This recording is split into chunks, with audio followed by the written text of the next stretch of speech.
I mentioned this earlier. I heard the Monday Night Football theme, the 4-note overture of Monday Night Football, and it immediately brought me to football season. I had this visceral reaction to it as Pavlovian. It was one of those things that was like the second I heard it, I was ready for football. And I was thinking about really what sports themes over the years, over the decades, do you hear, and it instantly transports you to either being at the game, being a kid, being with your dad, whatever it may be. And I came up with a list of 10 from 10 to 1, and this is how I see them. This is, in my opinion, and get ready to be angry because you always will be with a list, the top 10 sports network anthems, starting with number 10. Number 10, college football on ABC.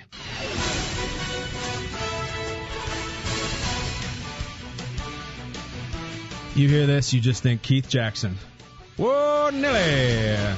Welcome to the Rose Bowl, nestled in the foothills of the San Gabriel Mountains. With his Trojans of Southern California, they have a tailback. His name is Reggie Bush. He wears number 5, and let me tell you, folks, he is lightning. I mean, he can really go. Oh, God, I'm getting goosebumps right now just thinking about it. Great theme. Mr. Jackson, Mr. Keith Jackson really put it on the map. College football on ABC coming in at number 10. Number 9, the NFL on NBC.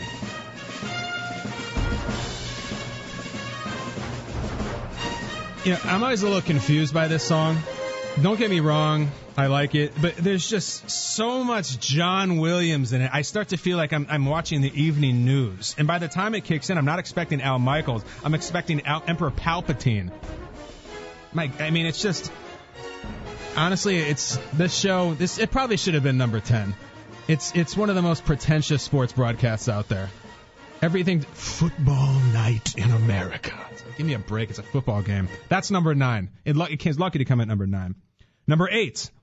I'm going off the board on this one. I'm going off the continent on this one.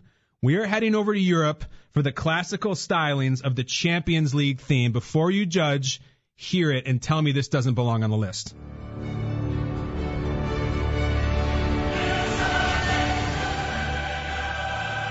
Hell yes.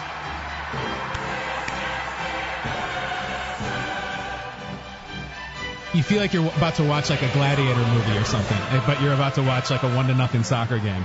In my book, any sports team that has a choir, it's a big swing. You're going A or an F. It's either going to be, oh my God, that is incredible, or God, that sounds so stupid. This one is incredible.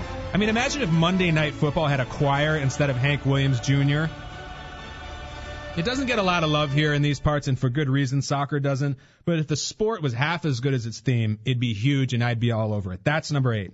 Number 7, 4 words, all my rowdy friends. This is Will Ferrell as the board op and Chris Farley as a drunken, stumbling Hank doing their version of the theme. Ready whenever you are.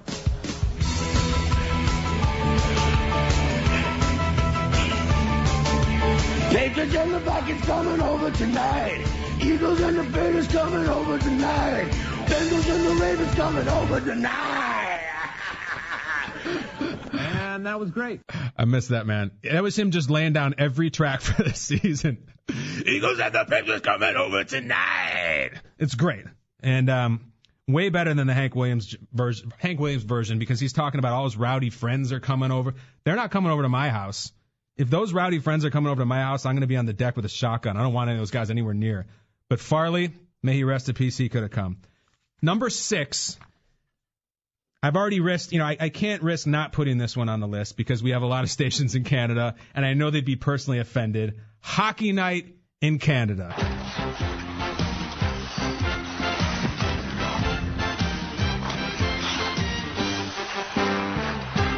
Canadian listeners, be honest with you, a couple of you are crying right now.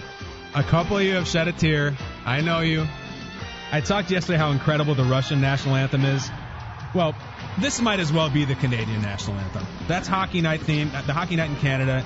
It's practically more Canadian than Oh Canada. You hear this music, and all of a sudden it's like it's time to farm the denim crop and to start chugging maple syrup. It brings you right there. Number 5. Now this is a special one here. It's not a national anthem. It is a seasonal anthem. It doesn't have the driving bass that will get you on your feet because it has no bass. You can see how my voice is already starting to change as we get towards this one. It doesn't need any bass. But if you don't notice your pulse quicken when you hear it, then you're a liar. For me, it's exactly the opposite.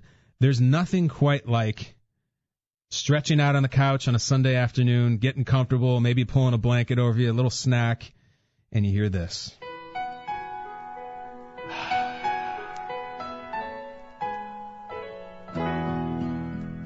I've taken some of the most incredible master's naps over the years. Not because it's boring, but because it's a lullaby for grown men. You hear this, and then you hear, "Hello, friends," and it's "Goodbye, world." Jim Nance has sung me many a lullaby over many a master's. You ever take a master's nap? There's none like it. Nothing you can do as a baby, as a grown man. Nothing compares to hearing this little ditty. Soak it in. Oh. You can practically smell the dogwoods. You can feel the creaking floorboards of Butler Cabin. The cool waters of Ray's Creek rush over your bare toes, and you're resting in the shade of the Eisenhower pine. The Masters on CBS. You want to know the genius behind this song? I'm going to keep talking like this. The third cousin of the guy who gave us classics like Danger Zone and Footloose wrote it. Yes, Dave Loggins did The Masters. Kenny Loggins did Top Gun. You can have your Von Trapps. You can have your Van Halens. When it comes to musical families, I'm rolling with the Loggins. I am a Dave Loggins fan. I celebrate the family's entire catalog. For my money, it doesn't get much better than when Dave's third cousin sings Playing with the Boys.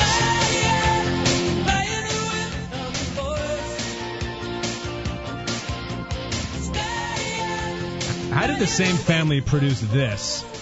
How did the same family produce Mav and Slide and Goose and Ice in their jeans with no shirts, except for Goose? He had to keep his shirt on because he wasn't muscular enough. How do they have those guys, and then you transition Playing with the Boys and Amen Corner? Like the Golden Bear, Arnie, and Tiger. All shirtless, shipping onto the green. Tiger Woods high-fiving Phil Mickelson and then chasing it with an around-the-back five on the bottom.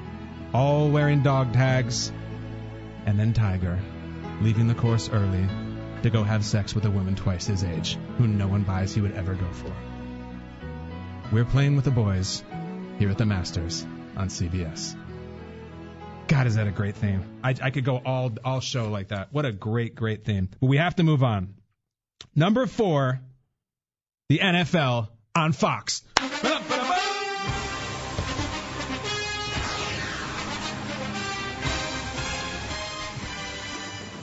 You know, the only problem with this theme, I just wish that they would get right to it. There's too much build-up. It's such a timid opus. It's such a wallflower in these sports themes. It's like, come on, guys, hit me with something. Start that over, Albie. Like, why can't you just come right out with like some heavy brass and hit me in the face with it? Yeah!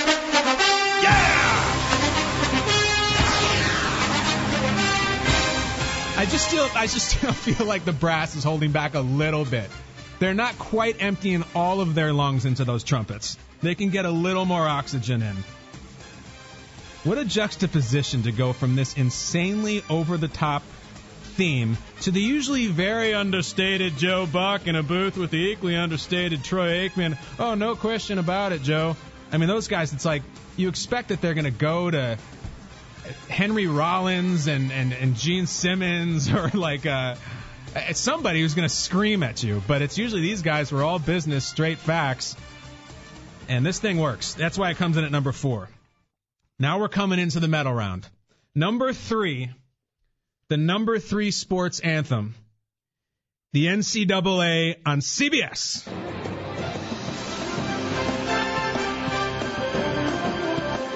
You hear that? You know what that means. Your bracket is about to get ruined because you picked some school that's going to go out in the first round. That's right. It's the NCAA on CBS. And Mr. Jim Nance appearing again, Mr. Nance. This is when you hear this, you're like, God, Xavier better not screw me again this year. Bleepin' Davidson, you better get to the Elite Eight or it's your ass. You get so stressed hearing the song because it's the only time of year that you really care about college basketball, let's be honest. Especially when you care about it the most right around the March, and it's like Marquette, Richmond, those schools that no one ever really talks about except for like 2 weeks. Xavier is really the king of that. With respect to the Musketeers, I think they are. That's what this song represents to me. We're going to talk some Xavier hoops for about a week until they get bounced. NCAA and CBS, that's number 3. That means we're coming in at number 2, and this, of course, comes with controversy. I know a lot of you are going to have this slotted in the top spot, but it's just not good enough. However, it is great. Believe me, this song brings back tons of memories. Bob Costas, Marv Albert, Chicago Stadium announcer Ray Clay. And I could just break out the normal version like I have for the rest, but let's change it up. Let me give this some context. This, what you're about to hear, is Mr. John Tesh, live at Catalina. And not just any live performance. The guy brings his answering machine with him. Remember those? His answering machine on stage so you could hear the original version that he left with him in a message. As the legend goes, and yes, I said legend, John Tesh came up with the tune for this song when he was out and about, and he didn't want to lose it. He had it in his head. He's like, I'm going to forget this. This is this great tune. So he calls his own answering machine, leaves the tune in like skiddly bop form on his machine, and then brings the machine on stage to the concert to introduce the song. Here it is. The only thing hokier than John Tesh playing TV theme song in person is watching him play it on an answering machine. Here's how it went. Here's number 2. Hi, this is a message for me about the NBA theme. Here's an idea. It goes like this.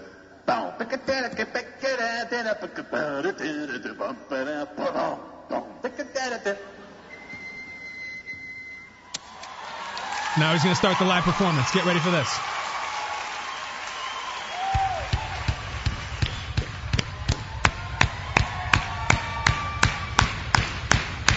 One. I love you, John! Yeah!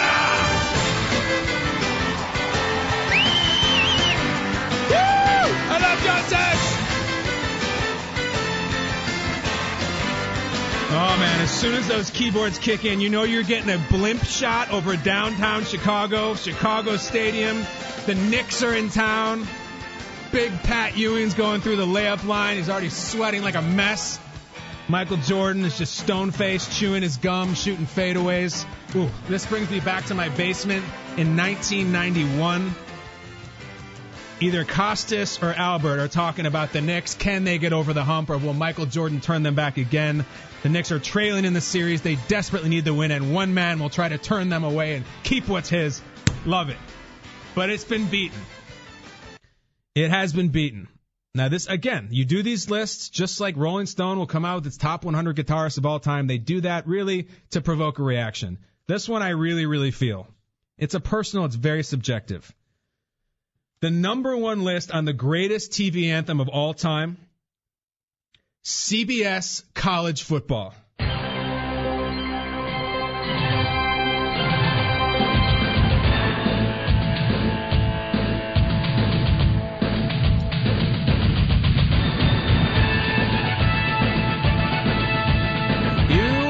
Looking live at Notre Dame Stadium in South Bend, Indiana. And Brent Musburger is ready to break down the Irish against the Canes. Jimmy Johnson's Canes. Lou Holtz's Irish. The Rocket. It's on. The hated Canes. The hated Irish. Catholics versus convicts. Seriously, I'm actually kind of nervous right now listening to this. I don't know if I'm about to run through a wall for Coach Holtz or throw up all over the field. I cannot decide which. Give me full volume, Alfie.